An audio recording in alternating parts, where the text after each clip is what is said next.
kerajaan Islam di Papua. Perkenalkan, nama saya Atila Safifa Marzel. Saya Nadira Andasyana. Saya Devina Denvara Padani. Selamat menyaksikan. Berdasarkan bukti sejarah, di Papua terdapat sejumlah kerajaan-kerajaan Islam. Kerajaan tersebut yaitu Kerajaan Wegeo, Kerajaan Misol, Kerajaan Salawati, Kerajaan Sailolof, dan Kerajaan Fatagar. Berikut beberapa pendapat mengenai kedatangan Islam di Papua. Tahun 1360, Islam datang di Papua disebarkan oleh mubalik asal Aceh, Abdul Ghaffar. Pendapat ini berasal dari sumber lisan yang disampaikan oleh putra bungsu Raja Rumbati ke-16, Muhammad Siddiq Bau, dan Raja Rumbati ke-17, H. Ismail Bau. Di Rumbati ini, Abdul Ghaffar berdakwah selama 14 tahun, 1360 sampai 1374 Masehi. Abdul Ghaffar meninggal dan dimakamkan di belakang masjid kampung Rumbati tahun 1374. Pendapat yang menjelaskan bahwa agama Islam pertama kali mulai diperkenalkan di Papua, di Jazirah Onim, Padimunim, Fakfak oleh seorang sufi bernama Syarif Muwas Al-Fatan dengan gelar Syekh Jubah Biru dari negeri Arab. Diperkirakan pengislaman tersebut terjadi pada pertengahan abad ke-16. Buktinya yaitu dengan adanya Masjid Tunas Gayen yang berumur sekitar 400 tahun atau dibangun sekitar tahun 1587. Pendapat yang mengatakan bahwa Islamisasi di Papua, khususnya di Fakfak, dikembangkan oleh pedagang-pedagang Bugis melalui Banda Seram Timur oleh seorang pedagang dari Arab yang bernama Haweten At-Tamimi yang telah lama menetap di Ambon. Proses pengislaman dilakukan dengan cara khitanan. Pendapat lain mengatakan bahwa Islam di Papua berasal dari Bacan.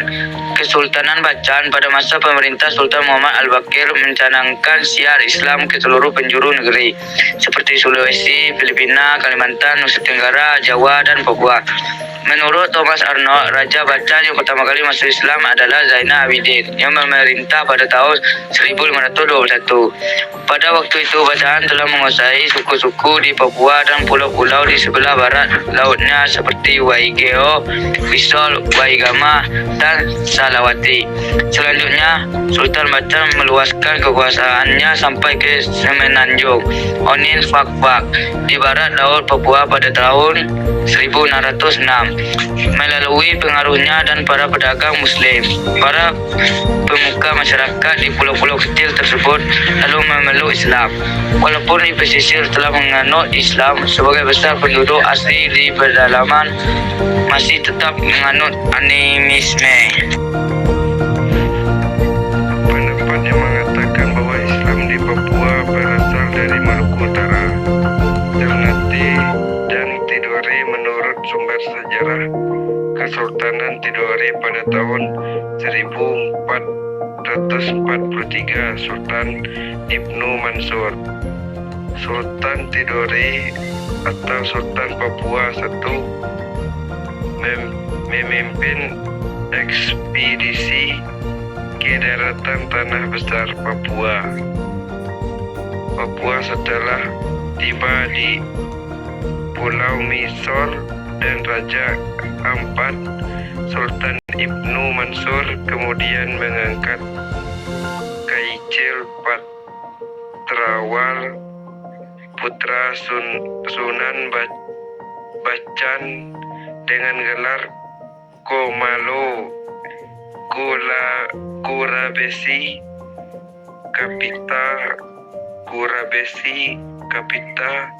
Kurabesi, kemudian dinikahkan dengan putri Sultan Ibnu Mansur yang bernama Boki Taiban.